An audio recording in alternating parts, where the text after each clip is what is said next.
अब ये जो सेक्शन है 62 है, कौन सा सेक्शन है 62 का हेडिंग क्या बात करता है, further issue of share capital. यानी कि ये मतलब है कि इस सेक्शन में हम ये बात करेंगे कि कंपनी एग्जिस्टिंग है ना, कंपनी चल रही है, फर्दर है ना, बाद में अगर दोबारा इशू करना है ना, जैसे इशू दो तरह के होते हैं, एक इनिशियल पब्लिक ऑफर है, एक फर्दर पब्लिक ऑफर होता है ना।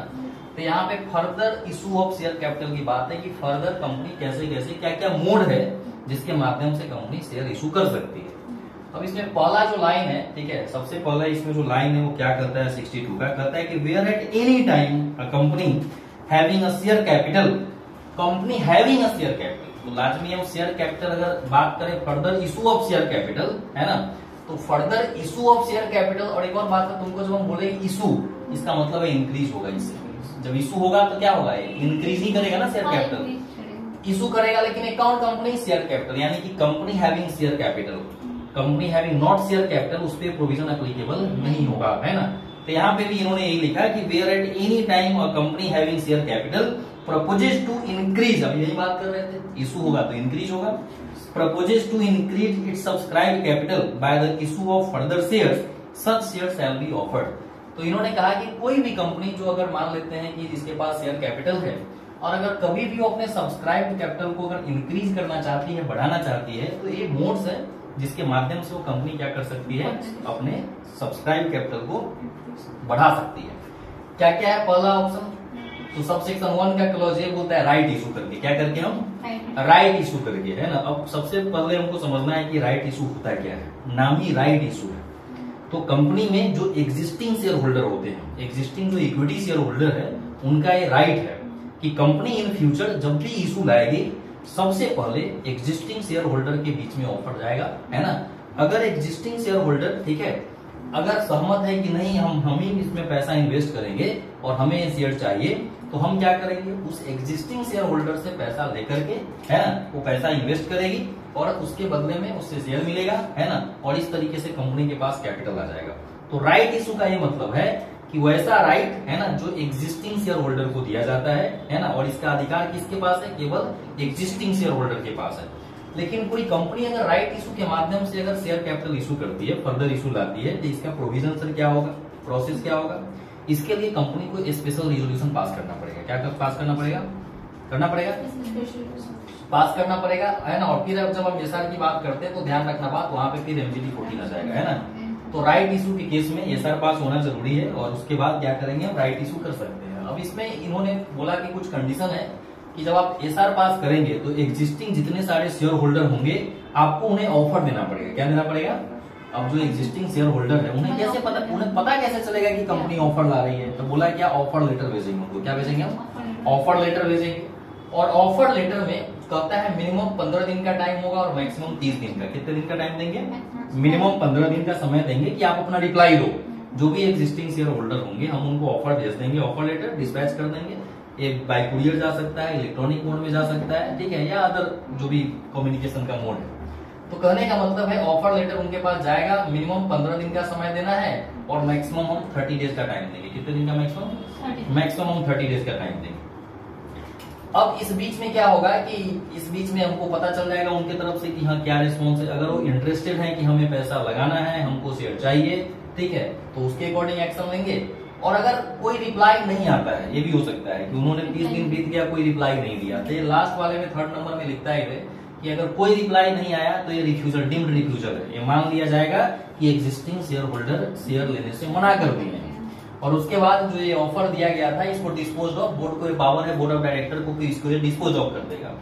दूसरा बात है कि एग्जिस्टिंग शेयर होल्डर को ये भी अधिकार दिया इस सेक्शन ने, राइट ऑफ रिनाउंसमेंट का। कैसा अधिकार दिया, राइट ऑफ रिनाउंसमेंट का। इसका ये मतलब है कि अगर मान लो हम किसी कंपनी में शेयर होल्डर है, अगर हम इस स्थिति में नहीं है कि पैसा इन्वेस्ट करें, हम इंटरेस्टेड नहीं है पैसा लगाने के लिए, लेकिन मेरा एक दोस्त है, मेरे कोई रिलेटिव है जो चाहते हैं कि पैसा लगाएं, तो हम उस व्यक्ति का नाम रिकमेंड कर सकते हैं। जो मेरे फ्रेंड है, जो मेरे रिलेटिव है, मैं क्या करूंगा, इस 15 से 30 दिन के बीच में ऑफर लेटर में टाइम लिखा रहेगा, है ना, जितना दिन समय होगा उस समय के दौरान हम क्या करेंगे, with in the time period specified by the company, हम क्या करेंगे, एक रिप्लाई देंगे और उस रिप्लाई में हम अपना राइट रिनाउंस करेंगे, है ना। तो हम जिनको भी रिनाउंस करेंगे, ध्यान रखे बात, उसे भी क्या किया जा सकता है, ये शेयर अलॉट किया जा सकता है।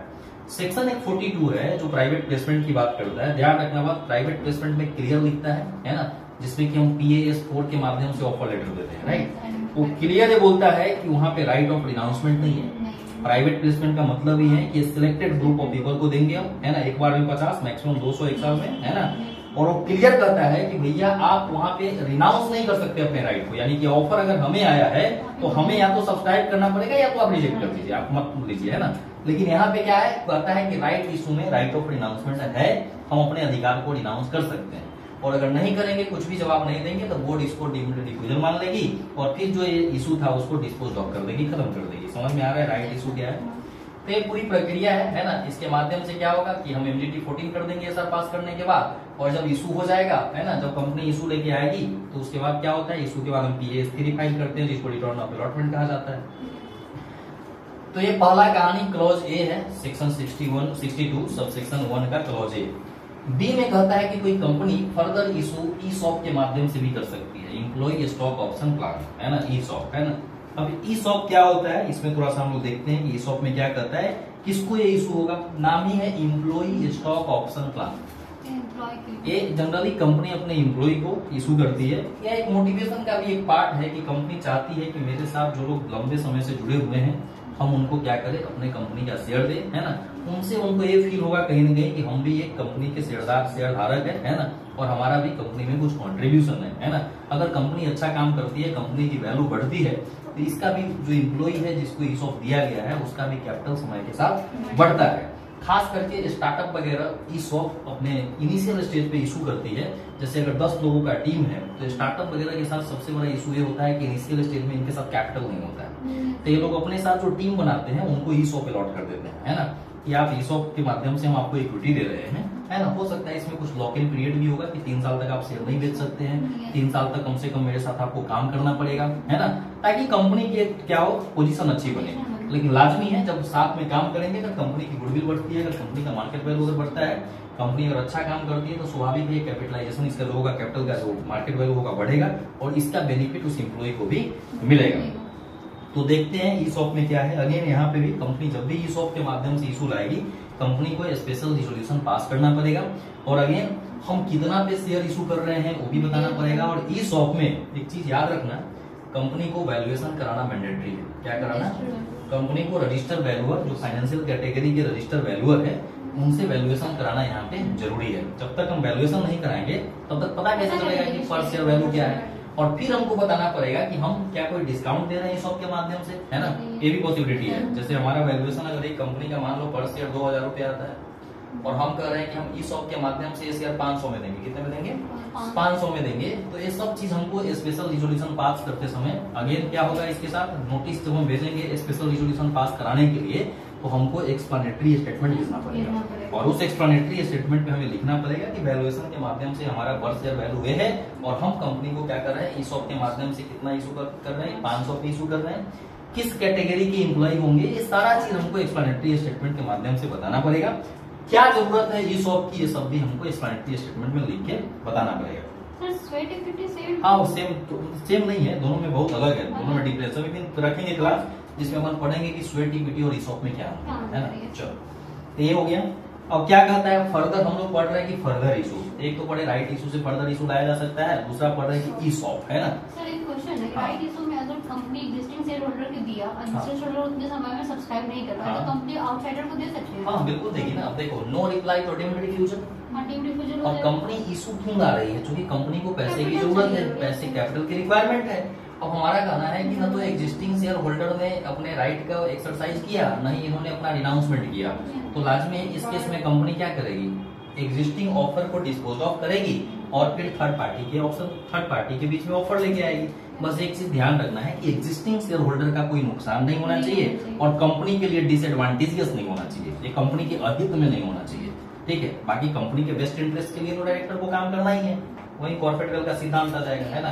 बेस्ट इंटरेस्ट के लिए काम करेगी तो कॉर्पोरेट वेल प्रिवेल करेगा, है ना। और अगर मान लो कि बियॉन्ड द पावर गया तो कॉर्पोरेट वेल लिफ्ट होगा। आगे बढ़े, चलो पढ़ रहे थे ESOP, हमने कहा कि इसमें वैल्यूएशन रिक्वायर्ड है, इन चीजों को देखना है। किसको होता है, to employees under a scheme of employ stock option subject to special resolution passed by a company and subject to such conditions as may be prescribed, है ना। बोला क्या कि ध्यान रखे बात एसआर के माध्यम से होगा, है ना। और जो कंडीशन थे हम बता रहे थे कि वैल्यूएशन कराना इसमें मैंडेटरी है, किसको दे रहे हैं, है ना। ये सब चीज हमको बताना पड़ेगा। ये आया समझ में? yes, नेक्स्ट है प्रेफरेंशियल अलॉटमेंट। क्या है प्रेफरेंशियल अलॉटमेंट? हमको इसको पढ़ना पड़ेगा रीड विथ सेक्शन 42। किसके साथ पढ़ना पड़ेगा? 42, जो बोलता है प्राइवेट प्लेसमेंट, है ना। तो preferential allotment is nothing, private placement ही है ना। प्राइवेट प्लेसमेंट के लिए क्या करना होता है? पहले तो हमको समझना जरूरी है कि प्राइवेट प्लेसमेंट होता क्या है। क्या होता है? प्राइवेट प्लेसमेंट होता है कि कंपनी क्या करती है, आइडेंटिफाइड पर्सन को, किसको? आइडेंटिफाइड पर्सन को, ठीक है। ये प्रोविजन तब इंसर्ट हुआ जब सहारा वाला केस हुआ था, राइट। जो सहारा का केस है उसी का देना है कि प्राइवेट प्लेसमेंट का प्रोविजन कंपनी लॉ में डालना पड़ा। ये पहले प्राइवेट प्लेसमेंट का प्रोविजन यानी कि 1956 वाले प्रोविजन में नहीं हुआ करता था। जब 2013 लॉ आया, चूंकि सहारा का जो केस हुआ था इसी से मिलता जुलता केस है ना, यही मैटर था उसमें, तो इसीलिए ये सेक्शन 42 लाया गया कि कोई भी company specified group of person को एक समय में 50 से ज्यादा लोगों के बीच में आप इस तरह का ऑफर लेके नहीं आ सकते हैं, है ना। स्पेसिफाइड है ना, आइडेंटिफाइड पर्सन है। क्या बोलता है? ये नाम ही है प्राइवेट प्लेसमेंट। लेकिन प्राइवेट प्लेसमेंट का मतलब ये बिल्कुल नहीं समझना है कि सर केवल प्राइवेट कंपनी करेगी, है ना। प्राइवेट कंपनी भी कर सकती है, पब्लिक कंपनी भी कर सकती है। यहाँ पे प्राइवेट प्लेसमेंट का ये मतलब है आइडेंटिफाइड पर्सन। प्राइवेट का ऐसे मतलब क्या है? Closely held. क्या मतलब होता है? क्लोजली हेल्ड, है ना। तो यहाँ पे प्राइवेट का ये मतलब है आइडेंटिफाइड पर्सन, जो हमने सिलेक्ट किया है, ठीक है। तो प्राइवेट प्लेसमेंट में जब हम सेक्शन 42 पढ़ते हैं तो वहां पे इन्होंने कहा है कि भैया इसमें नॉमिनल वैल्यू के रूप में कम से कम 20,000 का इन्वेस्टमेंट होना चाहिए, ठीक है। जब हम प्रेफरेंशियल अलॉटमेंट करेंगे तो ध्यान रखिए बात, सबसे पहले इन चीजों के लिए स्पेशल रिजोल्यूशन पास करना है। क्या पास करना है? स्पेशल रिजोल्यूशन पास करना है। और जो हम ऑफर लेटर की बात करते हैं, है ना, तो इसमें जो ऑफर लेटर प्रेफरेंशियल अलॉट में जाता है वो PAS 4 में जाता है। किसमें जाता है? PAS 4 में हम एक ऑफर लेटर बनाएंगे और इस ऑफर लेटर में भी अगेन 15 दिन से लेकर 30 दिन का हम समय देंगे, ठीक है। फिर उधर से जो आएगा, ठीक है, हाँ, उसके बाद क्या होगा? अलॉटमेंट हो जाएगा, है ना। एसआर पास करना पड़ेगा। एसआर पास करने के बाद, है ना, एसआर पास करने के बाद एक सेपरेट बैंक अकाउंट खोलना पड़ेगा। क्या करना पड़ेगा? सेपरेट बैंक अकाउंट ओपन करना पड़ेगा फॉर द प्रेफरेंशियल अलॉटमेंट, और the account only use for the preferential allotment, not other than that, है ना। केवल इस पर्पस के लिए यूज होगा। ये तब तक रहेगा अकाउंट जब तक कि अलॉट नहीं हो जाता है ना। जब शेयर अलॉट कर दिए जाएंगे तो हम क्या करेंगे? फिर उस पैसे को कंपनी के लिए हम यूज कर सकते हैं, है ना। लेकिन ध्यान रखिए बात, उस अकाउंट को किसी भी दूसरे पर्पस के लिए हम यूज नहीं कर सकते हैं। तो ये प्रेफरेंशियल अलॉटमेंट है। यानी कि अगर हम प्रक्रिया की बात करें तो ये है कि सर इसमें स्पेशल रिजोल्यूशन पास करना पड़ेगा, है ना। उसके बाद है क्या है कि इसमें जो ऑफर जाता है वो PAS 4 में जाता है ना। उसके बाद इसमें एक सर सेपरेट बैंक अकाउंट हमको खोलना पड़ता है। सेपरेट बैंक अकाउंट खोल करके हमको उसी में पैसा देने पड़ेंगे। एक बार में मैक्सिमम कितने? 50, एक बार में 50, है ना। और एक साल में 200। एक कंपनी एक साल में 200 से ज्यादा लोगों के बीच में प्राइवेट प्लेसमेंट लेके नहीं आ सकती है। दूसरा है कि सर अलॉटमेंट कितने दिन के अंदर हो जाना चाहिए? तो बोलता है 60 दिन। कितने दिन के अंदर? 60 दिन के अंदर आपको अलॉटमेंट कर देना है ना, ठीक है। उसके बाद है कि सर इसमें मिनिमम इन्वेस्टमेंट अमाउंट क्या है? तो मिनिमम इन्वेस्टमेंट अमाउंट है नॉमिनल वैल्यू 20,000। अगर मान लो प्रीमियम पे इशू हो रहा है तो वैल्यू बहुत ऊपर हो जाएगा। तो नॉमिनल वैल्यू के रूप में, यानी कि जो हमारा बुक वैल्यू होता है, फेस वैल्यू 20,000 रुपए कम से कम एक व्यक्ति को इन्वेस्ट उसमें करना पड़ेगा, है ना। अच्छा एक बात, तो फिर हम क्यों सिलेक्टेड ग्रुप के बीच में रहे, है ना। ये इसीलिए जाता है कंपनी, ताकि क्या होता है कि हमको कम लोगों से ज्यादा पैसा मिल जाता है ना। कम लोगों के बीच में जाकर के ही हमको पैसे ज्यादा मिल जा रहे हैं। तो मिनिमम नॉमिनल वैल्यू के रूप में 20,000 का इन्वेस्टमेंट प्राइवेट प्लेसमेंट में, यानी कि प्रेफरेंशियल, नाम प्रेफरेंशियल अलॉटमेंट, प्रेफरेंशियल आइडेंटिफाइड, है ना, प्रेफरेंशियल अलॉटमेंट है। समझ में आ रहा है ना। तो ये इसकी कुछ बेसिक प्रक्रिया है जिसको हमको ध्यान में रखना है। आया है समझ में? चलो, तो ये 3 तरीके से सेक्शन 62 में बताया गया है कि कंपनी फर्दर इशू कर सकती है, राइट इशू, ईज ऑफ, है ना। और नेक्स्ट हमने देखा private placement, that is preferential allotment. इसके बाद कंपनी क्या करती है कि ये सब करने के लिए हमको नोटिस भेजना पड़ेगा, यानी कि जहां जहां हम एसआर का जिक्र कर रहे थे हमको नोटिस डिस्पैच करना पड़ेगा, है ना। एसआर पास करने के लिए हम भी पढ़े, सेक्शन 101 है कंपनी एक्ट का, वो क्या बोलता है कि हमको नोटिस भेजना पड़ेगा, है ना, जो कि क्लियर 21 डेज की बात करता है ना। तो नोटिस भेजना पड़ेगा और जहां पे एक्सप्लेनेटरी स्टेटमेंट की जरूरत पड़ेगी हमको एक्सप्लेनेटरी स्टेटमेंट भी देना पड़ेगा। दूसरा कहता है कि अगर मान लो कोई कंपनी अगर अपने डिवेंचर को कन्वर्ट कर रही है शेयर्स में, है ना, कन्वर्टिबल डिवेंचर जिसको बोलते हैं, है ना, तो तो सेक्शन 71 डिवेंचर को बताता है कि डिवेंचर क्या होता है। तो अगर हम डिवेंचर कन्वर्टिबल डिवेंचर इशू किए हैं, कोई कंपनी अगर इशू किया है और अगर कोई कंपनी उस कन्वर्टिबल डिवेंचर को आफ्टर सम टाइम, है ना, क्या कर रही है, कन्वर्जन कर रही है ना, तो ध्यान रखिए बात, उस समय ये प्रोविजन एप्लीकेबल नहीं होगा। इसलिए नहीं होगा क्योंकि जब डिवेंचर हम कन्वर्टिबल इशू करते हैं तो eight the time of issue, है ना, उसी समय सारा चीज लिखा हुआ होता है कि रिडम्पशन कब होगा, डिवेंचर का रिडम्पशन कब होगा, है ना, ये कितने समय के बाद रिडीम होना है, या अगर ये कन्वर्जन होना है तो कैसे कन्वर्जन होगा, ये फुल्ली कन्वर्टिबल है या पार्शियली कन्वर्टिबल है। तो कहने का ये मतलब है eight the time of issue of debenture ये सारी चीजों को ऑलरेडी डिस्कस किया हुआ है। इसलिए कहता है कि सेक्शन 62 के जो ऊपर प्रोविजन पढ़े हैं, सब सेक्शन 1 वगैरह, वो सब चीजें इस केस में एप्लीकेबल, यानी कि जब डिवेंचर कन्वर्ट होगा, है ना, कन्वर्टिबल डिवेंचर अगर होगा कन्वर्ट शेयर में, तो उस पे प्रोविजन एप्लीकेबल नहीं होंगे। उसके बाद सेक्शन 4 जो है वो ये कहता है कि अगर कोई कंपनी मान लो गवर्नमेंट से, है ना, गवर्नमेंट से कुछ डिवेंचर वगैरह, मतलब डिवेंचर वगैरह से पैसा लिया हो, कोई लोन वगैरह लिया हो, है ना, अगर कोई कंपनी ने लोन और डिवेंचर के माध्यम से कुछ पैसा लिया हो, यहाँ पे ये कहता है कि सरकार को अगर ऐसा लगता है, सुनना अच्छे से, सरकार को क्या लगता है, यहाँ पे हमने कहा कि eight the time of issue of debenture ये चीजें क्लियर था कि इसका आफ्टर सम टाइम कन्वर्जन होना था। लेकिन अगर मान लो कोई मतलब नॉन कन्वर्टिबल डिवेंचर है, नॉन कन्वर्टिबल है जिसका कन्वर्जन नहीं होना था, आफ्टर सम टाइम उसका रिडम्पशन होना था। एक लोन था, तो लोन का क्या होता है, रीपेमेंट होता है। क्या होता है, लोन का रीपेमेंट होता है, तो लोन का रीपेमेंट होना था। लेकिन मान लो कि अगर गवर्नमेंट को ऐसा लगता है कि for the best interest in the of public, है ना, तो ये ऐसा कब होगा सर, ऐसा तब होगा जब कंपनी की स्थिति होगी खराब। अगर सब चीज सही चलेगा तो गवर्नमेंट को इंटरफेयर करने की कोई जरूरत ही नहीं है ना।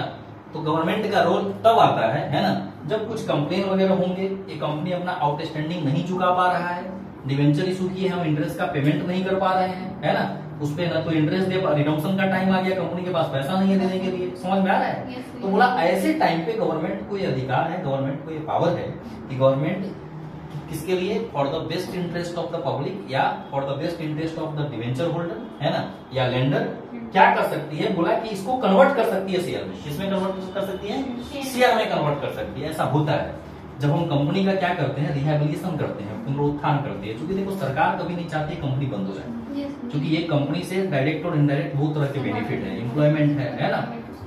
तो अगर किसी कंपनी की ऐसी स्थिति खराब अगर हो जाएगी तो कहता क्या है कि ऐसे तो प्राइमा फेसी जो डिवेंचर कन्वर्टिबल होंगे उस पर प्रोविजन एप्लीकेबल नहीं होगा, है ना।